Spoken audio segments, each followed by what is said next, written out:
নমস্কার, দ্বাদশ শ্রেণীর ছাত্রছাত্রীদের স্বাগত জানাই।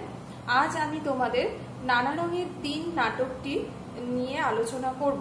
আগের দিন তোমাদের আমি নাটকটি নাট্যকার এবং নাটকটির সামগ্রিক একটা আলোচনা করেছিলাম। সেখানে নামকরণ, নাটকটি যে একাঙ্ক নাটক কেন, তার গঠন, এই সমস্ত নিয়ে আলোচনা করেছিলাম। আজ আমি তোমাদের নাটকের ভিতরে প্রবেশ করে নাটকের যে মূল অংশ সেটা নিয়ে আলোচনা করব। তোমরা প্রত্যেকে তোমাদের বইটা খুলবে, কারণ ফলো না করলে হয়তো তোমাদের বইয়ের পেজ নাম্বার আর আমার পেজ নাম্বারটার গন্ডগোল হতে পারে, কেননা আমার বইটি পুরনো, তোমাদের নতুন। সেই কারণে বলছি, বই যখনই ভিডিওটা তোমরা দেখবে তখন কিন্তু তার সাথে সাথে তোমরা বইটা কিন্তু ফলো করবে। দেখো, নানা রঙের দিন নাটকটি শুরু হচ্ছে চরিত্রলিপি দিয়ে। এখানে কিন্তু তোমাদের প্রশ্ন আসে যে নানা রঙের দিন নাটকে চরিত্রলিপি এবং মঞ্চসজ্জা সম্পর্কে যা যেন লেখো, তখন কিন্তু এই অংশটি লিখতে হবে। তাহলে দেখো, চরিত্রলিপিতে দুটি চরিত্রের নাম পাচ্ছি আমরা। রজনীকান্ত চট্টোপাধ্যায়, বৃদ্ধ অভিনেতা, তার বয়স 68, অর্থাৎ তার পরিচয় কিন্তু এখানে দিয়ে দেওয়া হলো। কালীনাথ সেন প্রম্পটার, তার বয়স প্রায় 60। এবার দেখো মঞ্চসজ্জাটা কিরকম। একটা নাটকের জন্য কিন্তু মঞ্চসজ্জা খুবই গুরুত্বপূর্ণ, এবং সেই কারণে যে কোনো নাটকের সূচনাতেই দেখবে মঞ্চসজ্জা কিন্তু থাকে। দেখো, এখানে রয়েছে পেশাদারি থিয়েটারের একটি ফাঁকা মঞ্চ, পিছনে রয়েছে রাত্রে অভিনীত নাটকের অবশিষ্ট দৃশ্যপট, জিনিসপত্র আর যন্ত্রপাতি। মঞ্চের মাঝখানে একটি টুল ওল্টানো রয়েছে। এখন রাত্রি, চারিদিকে অন্ধকার। দিলদারের পোশাক পরে প্রবেশ করে রজনীকান্ত চট্টোপাধ্যায়, তার হাতে একটি জ্বলন্ত মোমবাতি, হাসছেন তিনি। তাহলে দেখো, পেশাদারি থিয়েটার, অর্থাৎ তার মানে কি, এখানে কিন্তু দর্শকরা আসলে বাস্তবে দর্শকরা কিন্তু থিয়েটারে নাটক দেখতে গেছেন, এবং সেই যে মঞ্চটা, সেখানে কি দেখা যাচ্ছে যে সেখানে আবার আরেকটি থিয়েটার, পেশাদারি থিয়েটারের মঞ্চসজ্জাটা তৈরি করা হয়েছে। তার মানে কি, থিয়েটারের মঞ্চের ভেতরে আবার আরেকটি থিয়েটার মঞ্চসজ্জা হিসেবে কিন্তু সেখানে রয়েছে। কারণ নাটকটি কিন্তু সংঘটিত হচ্ছে, পুরো ঘটনাটাই ঘটছে হচ্ছে কি একটি পেশাদারি থিয়েটারে। সেই কারণে মঞ্চে আরেকটি পেশাদারি থিয়েটারের যে গঠন সেটা তৈরি করতে হয়েছে, এবং সেখানে রয়েছে একটা ফাঁকা মঞ্চ। আগের রাতে অভিনয় হয়ে গেছে একটা নাটকের, ঠিক আছে। সেখানে অবশিষ্ট দৃশ্যপট ছড়িয়ে ছিটিয়ে রয়েছে, যন্ত্রপাতি রয়েছে, মাঝখানে একটা টুল ওল্টানো রয়েছে, চারিদিকে অন্ধকার। দিলদারের পোশাক পরে প্রবেশ করেন রজনীকান্ত, ঠিক আছে, এবং তার হাতে একটা জ্বলন্ত মোমবাতি, এবং তিনি হাসছেন, এবং তিনি কিন্তু এখানে একাই প্রবেশ করছেন। এবার দেখো, রজনীর সংলাপ দিয়ে কিন্তু নাটকের সূচনা হচ্ছে। আচ্ছা, ব্যাপারটা কি বলো তো, কি গেরো, ঘুমলম একেবারে গ্রিন রুমে। নাটক কখন শেষ হয়ে গেছে, হল ফাঁকা, শাহজাহান জাহানারা সব পাত্রপাত্রী ভোঁ, আর আমি দিলদার এতক্ষণ পরে গ্রিন রুমে নাক ডাকছিলাম। ধুর, 12টা বেজে গেছে আমার, 12টা বেজে 5। রাত কত হলো কে জানে, এত টানলে কি আর কাণ্ডজ্ঞান থাকে। চেয়ারে পড়েছি আর ঘুম। বা বুদ্ধা, আচ্ছা হি কিয়া হোগা তুমসে, কুছ নেহি, বিলকুল কুছ নেহি। চেঁচিয়ে, রামব্রিজ, রামব্রিজ।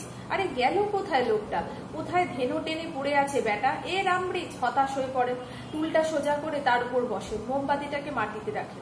তাহলে দেখো, রজনী, আমি তোমাদের বললাম যে একাই কিন্তু রজনী প্রবেশ করছেন, এবং তিনি নিজে কিন্তু মদ্যপ অবস্থায় রয়েছেন, অর্থাৎ স্বাভাবিক ভারসাম্য তার নেই, এবং তিনি কিন্তু এক প্রকার নিজের সঙ্গেই নিজে কথা বলছেন, এবং নিজেকেই নিজে বলছেন যে তোমার আর কিছু হবে না, একদম 12টা বেজে গেছে তোমার, ঠিক আছে। সেই জন্য বলছে, কিয়া হোগা তুমসে, কুছ নেহি হোগা। তোমাদের প্রথমে আগের দিনই বলেছিলাম যে রজনী কিন্তু চরম একাকিত্ব, হতাশায় মগ্ন। 68 বছর বয়সে এসে তিনি সম্পূর্ণ একা। তিনি যখন জীবনের দিকে ফিরে তাকিয়ে দেখেন, তখন দেখেন যে নাটক তার একমাত্র একান্ত সঙ্গী ছিল, সেই দর্শকদের ভালোবাসাও কিন্তু সে ধীরে ধীরে হারিয়ে ফেলেছে, এবং সে মদ্যপ অবস্থায় কিন্তু এই ধরনের সংলাপগুলি উচ্চারণ করছেন, এবং রামব্রিজকে ডাকছেন তিনি। রামব্রিজ এই থিয়েটারের আর কি কেয়ারটেকার। চারিদিক নির্ঝুম, খালি আমার গলাটাই ঘুরে ফিরে গানে বাজছে। আমার কেমন যেন ভয় লাগছে। কাল রাতেও ঠিক একই ব্যাপার, মদ গিলে গ্রিন রুমে পড়েছিল। তার মানে কি, রজনীকান্তের কিন্তু বাড়ি ফেরার কোনো তাড়া ছিল না, কারণ তার পরিবার পরিজন আপনজন বলে কেউই ছিল না। সেইখানে রোজই রাত্রিবেলা সে জীবনের যন্ত্রণা থেকে সাময়িক মুক্তির জন্য সে কিন্তু মদ্যপান করেন এবং তারপরে গ্রিন রুমেই পড়ে থাকেন। তার জন্য চিন্তা করবার বা অপেক্ষা করবার মতন কেউ নেই। রামব্রিজে ঘুম থেকে তুলে ট্যাক্সি ডেকে দিয়েছিল, তার দরুন আজ সন্ধ্যেবেলা নগদ 3 টাকা বকশিসও দিলুম ওকে। আর তার ফল হলো কি না, সেই টাকায় তিনি নিজেই আজকে মদ গিলে কোথায় পড়ে আছে, নিঘাত মেন গেটে তালা পড়ে গেছে।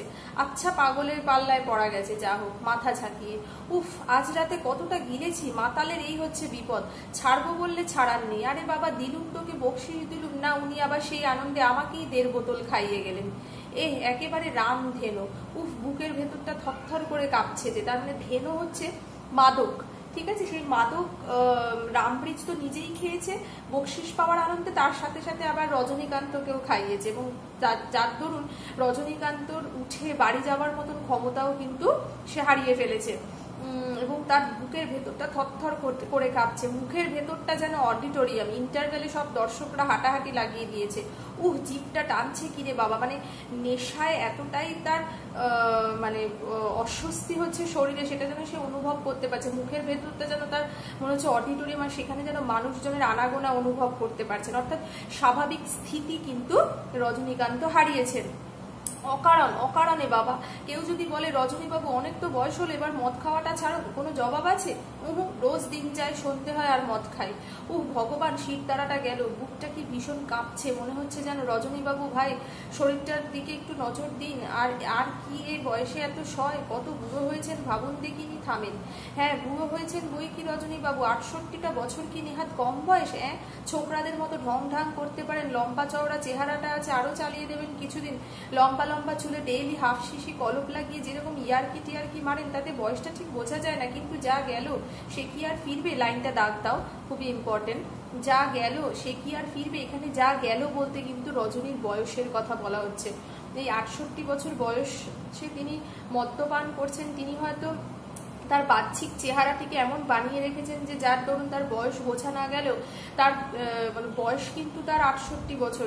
সেই কারণে তার দেহের যে কলকবজা সেগুলো কিন্তু দুর্বল হচ্ছে। তার ফলে এই প্রতিদিনের মদ্যপান কিন্তু তার শরীরের বিপুল ক্ষতি করছে এবং সেটা কিন্তু সে নিজে বুঝতেও পারছে, কিন্তু তিনি এই নেশার পথ থেকে নিজেকে যেন কিছুতেই সরিয়ে আনতে পারছেন না। সেটাই কিন্তু তিনি আত্মবিশ্লেষণে মেতেছেন। অর্থাৎ তিনি যেন মনে করছেন তার সামনে একটি আয়না রয়েছে এবং তিনি যেন নিজের সঙ্গে নিজে কথা বলছেন। অর্থাৎ নিজের ভুল ভ্রান্তি, প্রাপ্তি অপ্রাপ্তি সবকিছুই যেন তিনি নিজেই নিজেকে বিচার করে বোঝাচ্ছেন। 68টা বছর এক পা করে এগিয়ে চলেছে মৃত্যুর দিকে। আর জীবনে ভোর নেই, সকাল নেই, দুপুর নেই, সন্ধ্যেও ফুরিয়েছে, এখন শুধু মাঝরাত্রির অপেক্ষা। এখানেই গল্প শেষ। এরপর রজনীবাবু এসে বলবেন আমি লাস্ট সিনে প্লে করবো না ভাই, আমাকে ছেড়ে দিন। কিন্তু কার্টেন উঠবেই, শ্মশান ঘাট, পরিচিত বন্ধু বান্ধব, ওপারের দুধ উইংসে রেডি। একটু থামেন, সামনের দিকে তাকান, হলের শেষ প্রান্তে। এই জায়গাটা কিন্তু খুব ইম্পর্টেন্ট। এই জায়গা থেকে লাইনগুলো দাগ দিয়ে রাখো। আর জীবনে ভোর নেই, সকাল নেই, দুপুর নেই, এখান থেকে একদম শেষ অবধি ওই প্যারাগ্রাফটা। তাহলে দেখো এখানে রজনী বলছেন যে তার জীবনে এখন ভোরও নেই, সকাল নেই, দুপুর নেই, সন্ধেও ফুরিয়েছে। তার মানে কি, এই যে একটি 24 ঘন্টার মধ্যেকার এই যে সময় পর্ব, এগুলো কিন্তু তার জীবনের এক একটি ধাপকে যেন তিনি চিহ্নিত করছেন। অর্থাৎ ভোর মানে সত্য, মানে শৈশবের কথা, তারপরে সকাল দুপুর এরকম করে কিন্তু শৈশব, কৈশোর, যৌবন, প্রৌঢ়ত্ব, একদম এবার তিনি কিন্তু বার্ধক্যের শেষ পর্যায়ে এসে পৌঁছেছেন এবং সেটাই বলছেন যে সন্ধেও ফুরিয়েছে, এখন শুধু মাঝরাত্রির অপেক্ষা। তার মানে কি, মাঝরাত্রির মানে হচ্ছে জীবনের চরম পরিণতি অর্থাৎ মৃত্যু, এবং সেখানে মৃত্যুর দোরগোড়ায় যেন তিনি দাঁড়িয়ে রয়েছেন এবং তিনি যেন বলবেন যে আমি লাস্ট সিনে প্লে করবো না ভাই। অর্থাৎ এখানে লাস্ট সিন বলতে জীবনের শেষ সিন।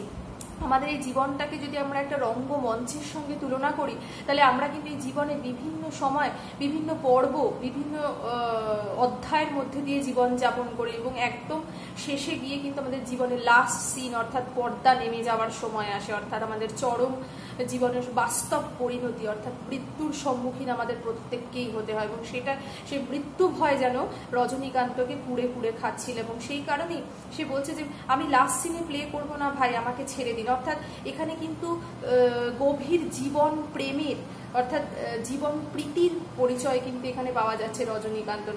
সে কিন্তু তার জীবনে একাকিত্ব যন্ত্রণা থাকলেও সে কিন্তু মৃত্যুকে যথেষ্ট ভয় পাচ্ছে এবং তিনি মৃত্যুর থেকে দূরে সরে যেতে চাইছেন, জীবনের দিকে তাকাতে চাইছেন, জীবনকে নতুন করে যেন উপভোগ করতে চাইছেন।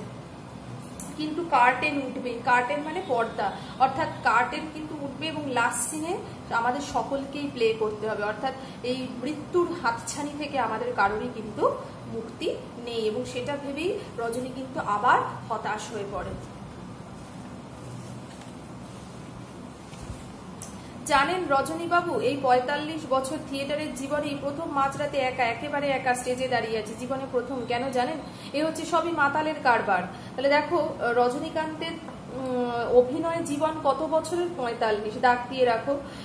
এবং তিনি নিজেকেই নিজে বলছেন যে, মানে আমি তোমাদের প্রথমেই বলেছি, তিনি কিন্তু এই মানে নাটকটির সূচনায় একেবারে আত্মবিশ্লেষণ করছেন। তিনি যেন কি পেয়েছেন, কি করেছেন, কেন তার এই অবস্থা, সবকিছুই যেন তিনি উপলব্ধি করছেন, কিন্তু এখান থেকে ফিরে আসার পথ তিনি খুঁজে পাচ্ছেন না।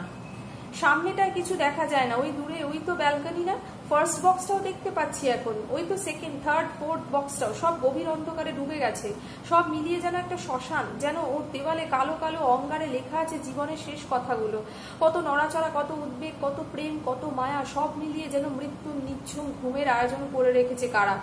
কি শীত, সব আছে শুধু মানুষ নেই, সব ভুতুরে বাড়ির মতো খা খা করছে। মরে গেছে নাকি? শীতদারার ভিতর দিয়ে কিরকম শিরশির করছে যেন, হঠাৎ চেঁচিয়ে রামপ্রিজ, রামপ্রিজ কাহা গায়া রে। এই মাঝরাতে একা একা কি সব মৃত্যু, শ্মশান, আবল তাবল ভাবছি। হবে না কেন? কম গিলেছি আজকে? তাহলে দেখো, একদম মাঝরাতে একটি থিয়েটারের ফাঁকা মঞ্চে একা দাঁড়ানো মানে সত্যি একটা ভয়াবহ ব্যাপার, এবং সেখানে নানান রকম কুচিন্তাই কিন্তু যে কোনো মানুষের মাথায় ঘুরবে, এবং রজনীরও কিন্তু তার ব্যতিক্রম হয়নি। এবং যেহেতু তিনি মদ্যপ অবস্থায় রয়েছে এবং অন্ধকারাচ্ছন্ন থিয়েটারে, সে যেন নিজের জীবনের অন্ধকারময় দিকটিকে আরো বেশি স্পষ্ট করে দেখতে পাচ্ছেন, এবং তিনি যে মৃত্যুর দোরগোড়ায় পৌঁছে গেছেন সেটা যেন আরো বেশি করে উপলব্ধি করতে পারছেন, এবং সেই দেওয়ালের কালো কালো অঙ্গারে যেন জীবনের শেষ কথাগুলিকে তিনি প্রত্যক্ষ করতে পারছেন, অর্থাৎ থিয়েটারের দেওয়ালে। এবং তার হঠাৎ করে তার ভয়ে সারা শরীর শিরশিরিয়ে উঠছে, এবং সেটা তিনি বুঝতে পারছেন যে তিনি অতিরিক্ত মদ্যপান করবার ফলে তার এমন অবস্থা হচ্ছে। আচ্ছা, এই অবধি রইল। পরের অংশ আমি তোমাদের পরের ভিডিওতে দেব। নমস্কার।